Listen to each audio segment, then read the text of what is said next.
நண்பர்லேயே புது பில்டிங்கில் மொட்டை மாடியில் வந்து பார்த்தீங்கன்னா கூலிங் டைல் வந்து ஒட்டியிருந்தாங்க. ஆனால் இருந்தாலும் வந்து பார்த்தீங்கன்னா வாட்டர் லீக்கேஜ் இருந்ததால் இந்த இடத்துல டேங்க் வைக்கிறதுக்கு முன்னாடியே டேம் ப்ரூஃப் பெயிண்ட் வந்து அடிக்க சொன்னாங்க. நானும் வந்து பார்த்தீங்கன்னா 2 கோட்டிங் அழகாக அடிச்சிட்டேன். ஆனால் இந்த இடத்துல மட்டும்தான் அடித்தேன் புது டைல் எடுத்தால. மற்ற இடத்துலலாம் பொறுமையாக அடிச்சிக்கலாம்னு சொல்லிட்டு விட்டுட்டோம். ஒரு 6 மாதம் கழிச்சு மீண்டும் வந்து பார்த்தீங்கன்னா மொத்த பில்டிங்கே பெயிண்டிங் பண்ணலாம்னு சொல்லிட்டு வந்து பில்டிங்கை வந்து பார்த்தீங்கன்னா வாஷ் பண்ணுறது தண்ணி ஊற்றினா பெயிண்ட் வந்து பார்த்தீங்கன்னா படைப்படியாக இந்த மாதிரி பேத்திட்டு வருது.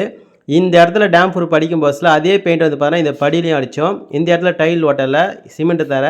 இந்த இடத்துல அடித்த பெயிண்ட் நம்ம என்ன தான் தேய்ச்சாலும் வரவே இல்லை. ஆனால் இந்த இடத்துல வந்து பார்த்தீங்கன்னா சும்மா தண்ணி ஊற்றினாவே அழகாக வந்து பார்த்தீங்கன்னா படைப்படியாக பேத்திட்டு வருது. இந்த மாதிரி மொட்டை மாடியில் இருக்கிற டைல்கள் வந்து பார்த்தீங்கன்னா நிறைய இடத்துல வந்து பார்த்தீங்கன்னா பெயிண்டிங் பண்ணியிருக்கும். அது எல்லாமே வந்து பார்த்தீங்கன்னா பெஸ்ட்டாக ரிசல்ட் கொடுத்துருக்கு. அதாவது பார்த்தீங்கன்னா பெயிண்ட் உறிஞ்சியே வராது.